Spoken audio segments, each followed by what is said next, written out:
some of the fire damage in the Estacada area. And to illustrate just how random the destruction there is, we have the story of two houses owned by the same couple, one standing, the other reduced to rubble. Our Fox 12's Audrey Wheel has that story from Estacada. She joins us now live. Audrey.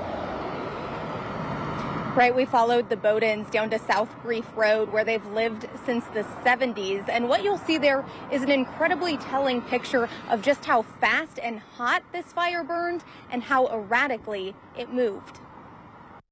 Never in 46 years did I think that I'd be fighting a fire to save my house. All around Kathy and Peter Bowden's home are the scars left by fire. In the field, in the trees, their well. But amazingly, the house itself is unscathed. It's just amazing. The Bowdens did what they could to douse things, throwing buckets of water before they evacuated their property last week. Firefighters cut through trees and brush here, but what makes Kathy emotional is how much her neighbors helped too. They just did it because they could. You know, and they didn't think about not, they just thought about doing it.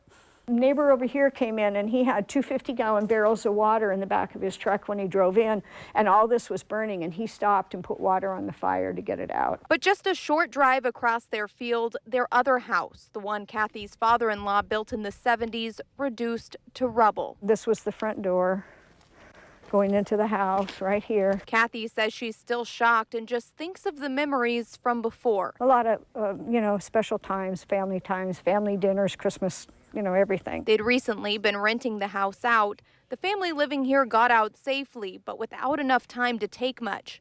Wednesday morning, Kathy says the house stood looking just like this. But by Wednesday afternoon, it was gone. It was just so hot. It just... She says firefighters said it likely burned in a matter of 30 minutes. So hot, there are puddles of melted aluminum. I think they're just like welded to the ground. Now she's in awe that among all of this, the house she lives in, so close, is still standing. I'm just so thankful we have our home. I mean, it's just so, how things work, it so easily could have just gushed right on through and taken everything. But it's the power, maybe it's the power of prayer. I don't know.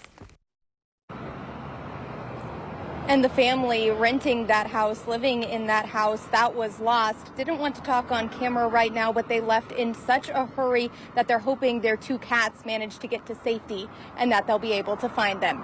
Live in Estacada, Audrey Wheel, Fox 12 Oregon.